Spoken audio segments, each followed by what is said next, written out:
Good evening, everyone. Welcome to these online lectures.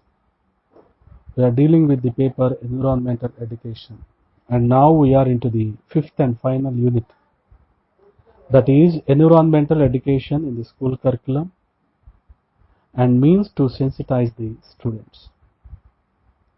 And coming to the Environmental Education at the primary, secondary and higher education levels.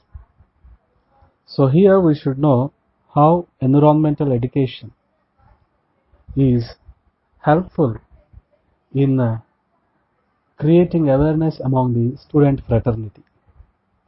Environmental education is a process in which individuals gain awareness of their environment and acquire knowledge, skills, values, experiences, and also the determination which will enable them to act individually and collectively to solve present and future environmental problems. Environmental education is a complex process covering not just the events but a strong underlying approach to society building as a whole.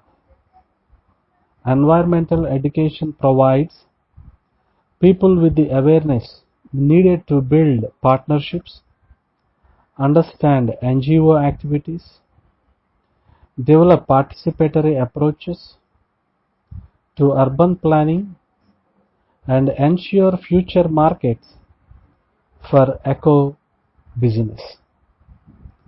Environmental education is a learning process that increases people's knowledge and awareness about the environment and associated challenges, develops the necessary skills and expertise to address the challenges, and fosters attitudes, motivations, and commitments to make informed decisions and take responsible actions. And moreover, the components of environmental education are awareness and sensitivity to the environment and environmental challenges, knowledge and understanding of the environment and environmental challenges, attitudes of concern for the environment and motivation to improve or maintain environmental quality, skills to identify and help resolve environmental challenges,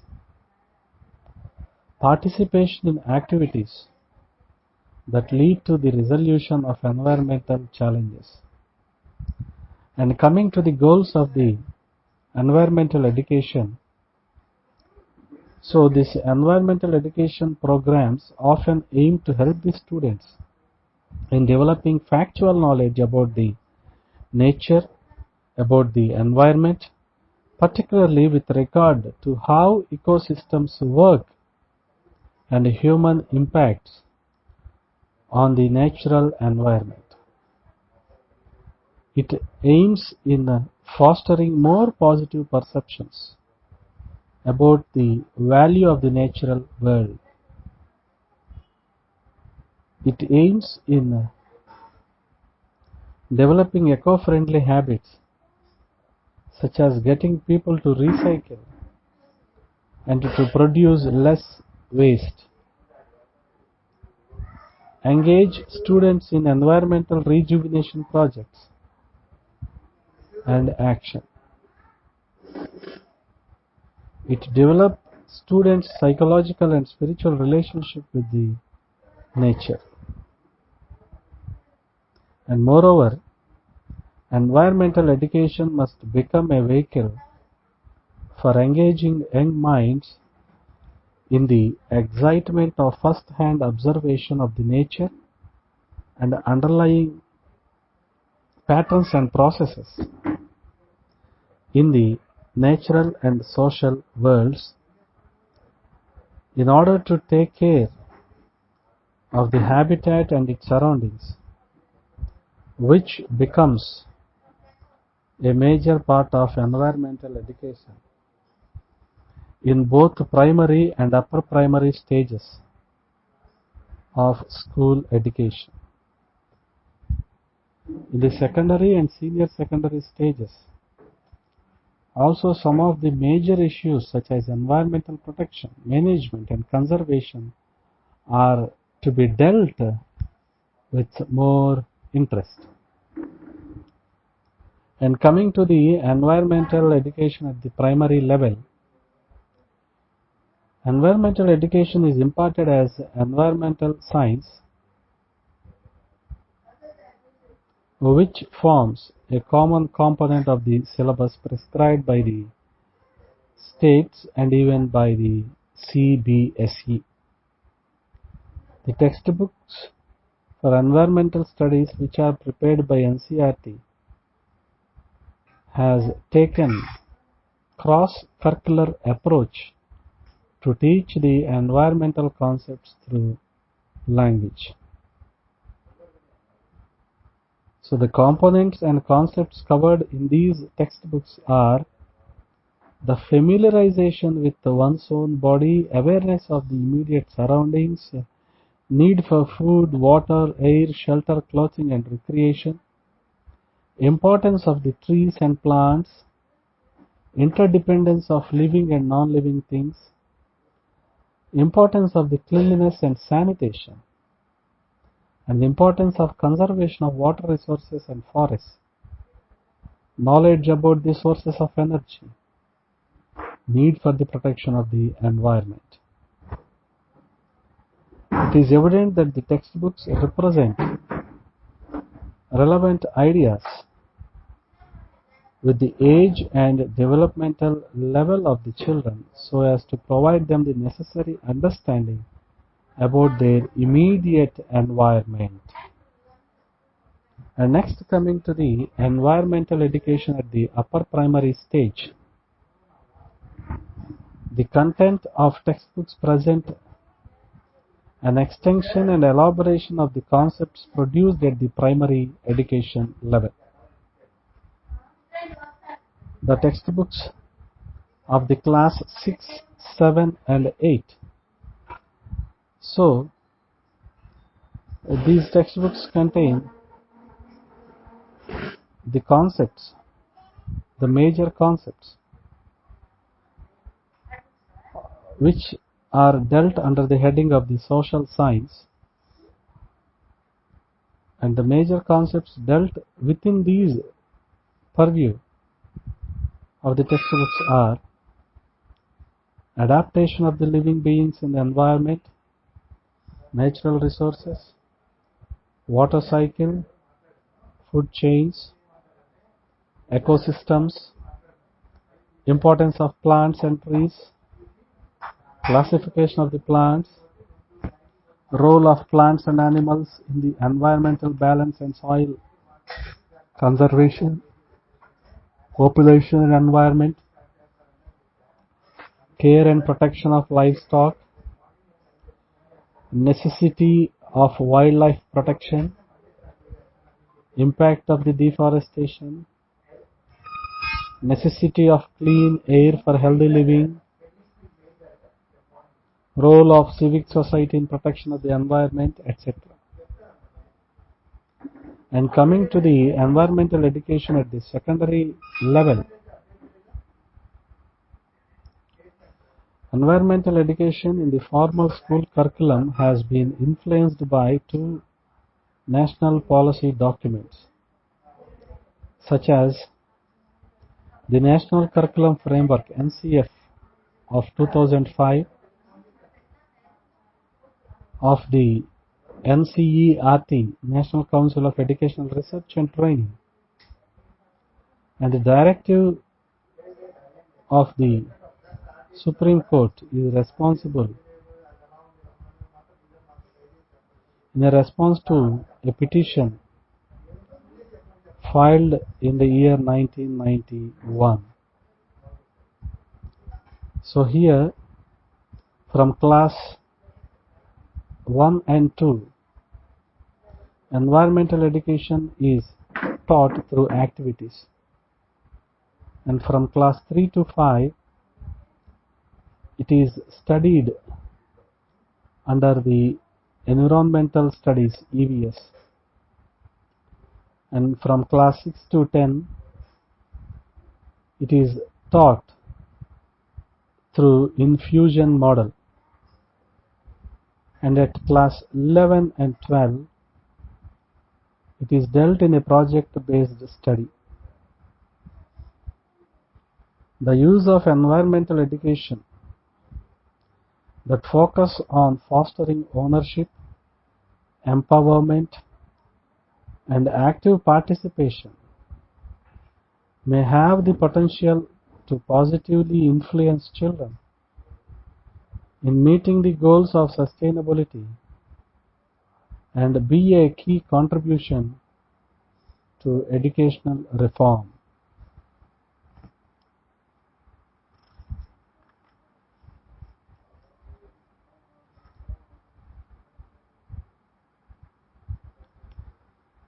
And coming to the environmental education at the higher levels,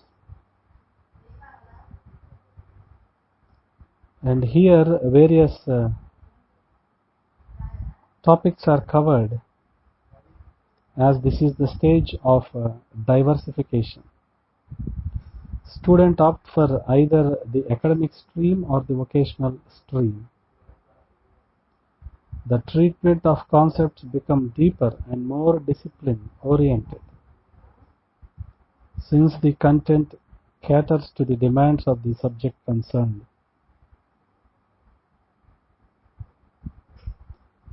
Students opting for any one of these subjects would accordingly benefit in different aspects of the environmental education. The coverage of the environmental education concepts in the textbooks of various subjects include environment and the sustainable development, atmospheric pollution and the global warming, the greenhouse effect, acid rain, ozone layer depletion, water pollution and the standards of the drinking water, importance of the dissolved oxygen in water, biochemical oxygen demand, chemical oxygen demand, land pollution, pesticides, and ecology.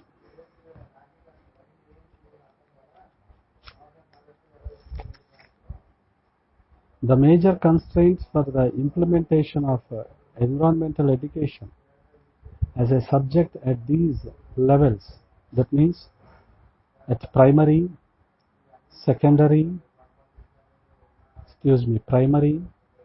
upper primary, secondary, and higher secondary levels, because the environmental education has its own problems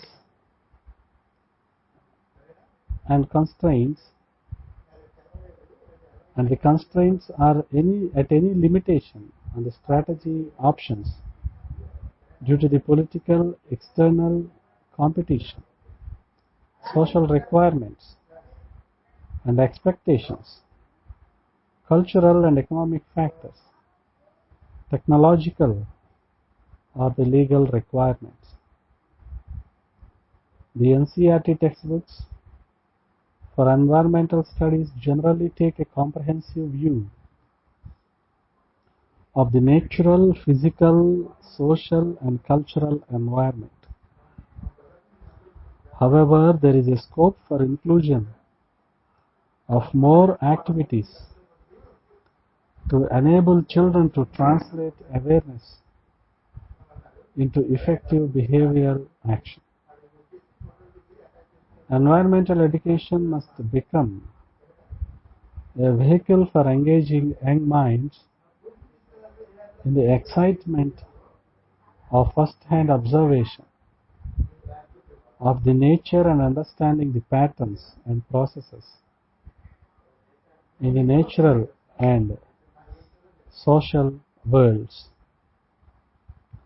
While most of the areas of the environmental education have generally been covered, there is need for inclusion of more individual and group activities and project work in order to promote both the affective and cognitive domains of learning.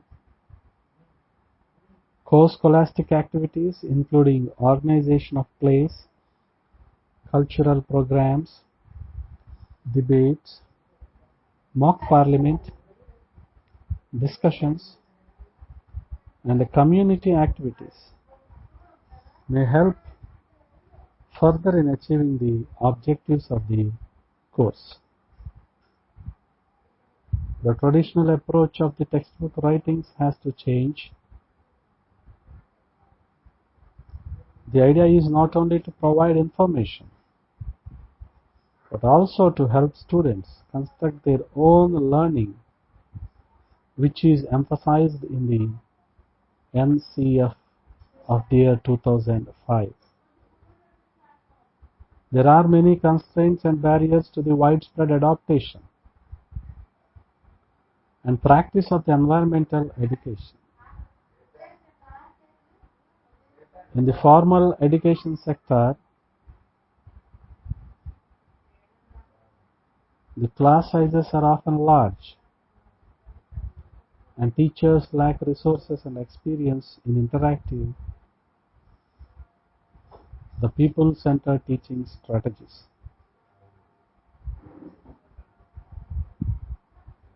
Another common constraint is the lack of clear integration of the environmental educational objectives and programs with national education and environmental policies. The important prerequisites for the successful introduction of the environmental education in schools include the existence of clear and well communicated policies, the political will and availability of sufficient resources for implementation, curricular revision, proper preparation of the teachers through in-service training, the availability of relevant materials in local languages, networks for exchange of expertise between teachers, and adequate assessment and incentives for teachers' development. A widely felt constraint has been the lack of standardization in textbooks and other materials on environmental issues, and a failure to provide the full information base. While the subject of environment can be interpreted and presented in many ways, and it can be looked at through a scientific or cultural angle, there is a basic need to present facts accurately and discuss issues in a balanced manner. And coming to the role of teacher in the National Resource Center for Environmental Education. So environmental education forms an essential ingredient in the education process of the country. The national policy on education provides for including environment among other factors as an integral part of the curricula at all stages of education. The NCERT has developed a syllabi and curricula on environmental education both for primary and secondary school levels. The role of teachers and educators to spread awareness about the environmental issues and problems is immense. The emphasis is on sensitizing the student community through the teachers who can play a pivotal role in transmitting the requisite knowledge, skills, attitudes, and values essential to restore or at least arrest the irreversible damage being caused to the environment. Teachers can play a pivotal role in transmitting knowledge and creating awareness about the environment and help to tackle the local and global environmental issues. The teachers' community should be motivated and committed to the cause of realizing the goals of the environmental education and should take initiatives in designing the program of the environment education. However, for teachers to succeed in their enterprise and endeavor for spreading environmental awareness, it is important that the educational institutions should provide conditions necessary for it. Teachers should be well equipped with the knowledge, the methodology, and the material to inculcate the right understanding of the attitude towards the environment in the learners.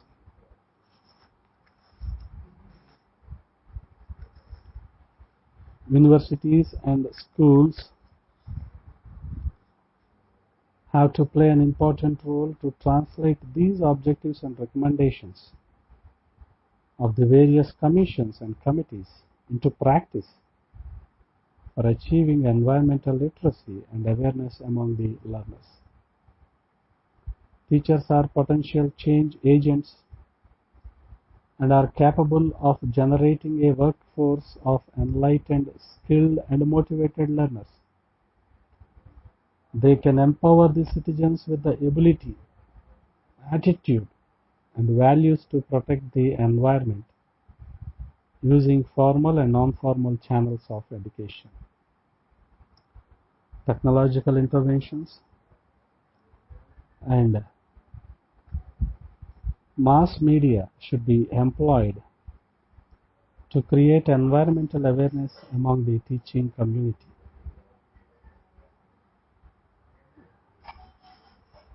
There is a need to train teachers in additional competencies regarding environmental education. The teacher training curricula should integrate the environmental education with the methodology component of all disciplines, since environment is a part of all areas of study. Appropriate training strategies need to be devised considering the constraints in which the teacher training system operates, especially in the developing countries. Thank you.